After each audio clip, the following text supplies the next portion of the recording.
I've been doing some short 60-second videos, trying to give you all a sense of the reasons people seek out therapy.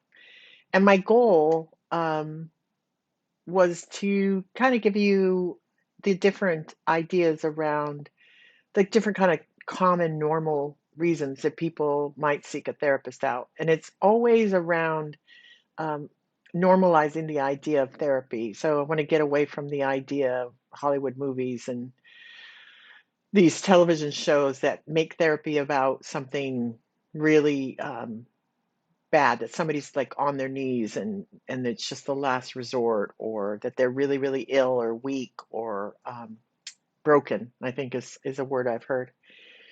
So in my 60-second videos, I just give you kind of some common reasons people seek me out for therapy. And today I thought I'd just talk a little bit longer about what therapy is and why I love it. Because people will say, I don't know how you do what you do, listening to people's problems all day. And it's like the opposite of that for me. It's actually having real conversations with people about real things and then helping them see how they can move from, their stuck place to somewhere else so that they can just go on and live their wonderful life. That's what therapy is for me. It's not about working with broken people. In fact, they're the strongest people I know. People that are willing to be vulnerable and think about their thinking. This is tough work, and a lot of us shy away from it. So in therapy, I think the biggest thing I wanted to talk about today is that, we're all a kind of a product, we are all a product of what's happened to us.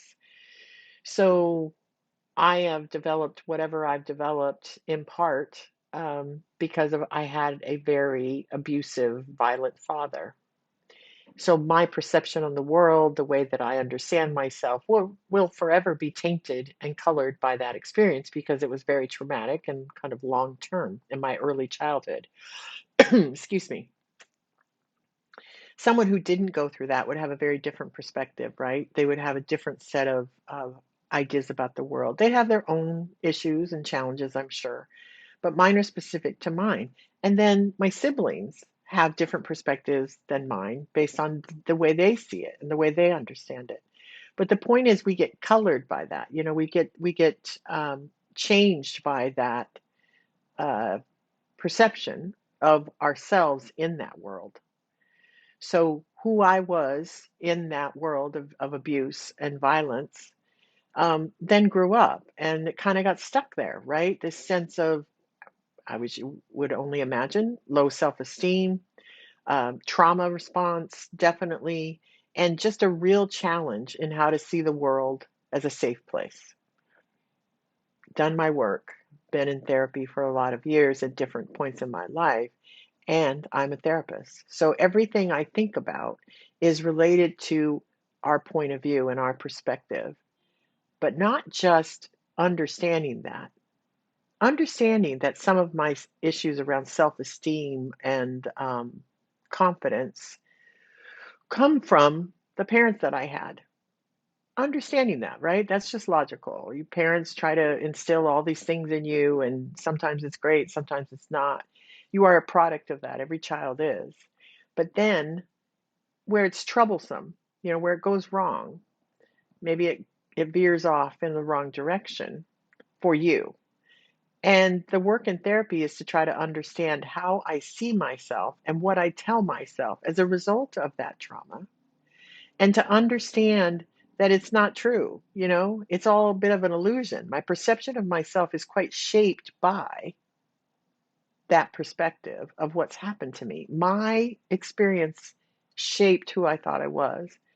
And if I hadn't gone through an abusive childhood, I'd probably have a completely different perspective. It's very relative to your experiences. Now, this is not about blame and victimhood, because what good would it do to blame my parents?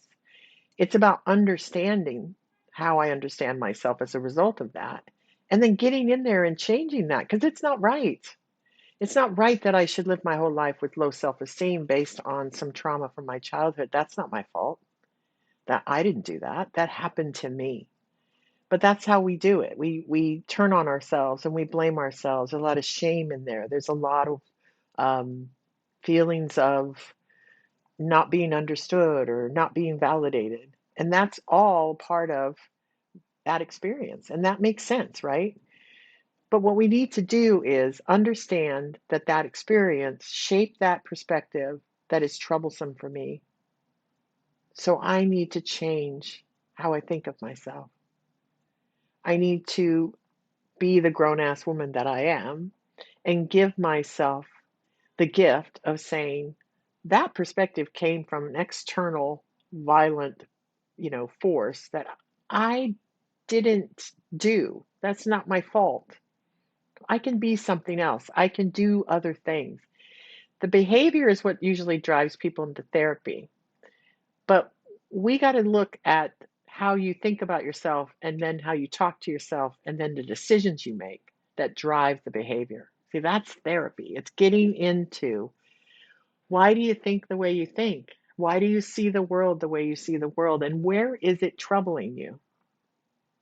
Everybody needs that, right? Psychology is in absolutely everything. Everything's tainted by the way that you see the world. Sometimes I laugh when I think about us all walking into the room to meet each other with all of our baggage. The older you get, the more baggage you have. So the work is trying to understand that, right? I got baggage, fine. But where do I need to start looking at it where it's causing me problems? I was always called sensitive. I think because I saw the world as a very unsafe place growing up, because it was. It came from very real experiences. It was unsafe in my home a lot. So the sensitivity comes from scanning. I'm always checking to make sure I'm safe. In some respects, that will never leave me. And I've made peace with that. But I don't want it to impact my ability to find love, to have good friends, to feel safe enough to be vulnerable. So it can get in the way, this idea you have about yourself or the repercussions from your childhood. It can get in your way of having what I would consider, fulfilling relationships and a successful life, whatever that means for you. So the bottom line is weakness is the opposite of what brings people to therapy. Excuse me. It's strength.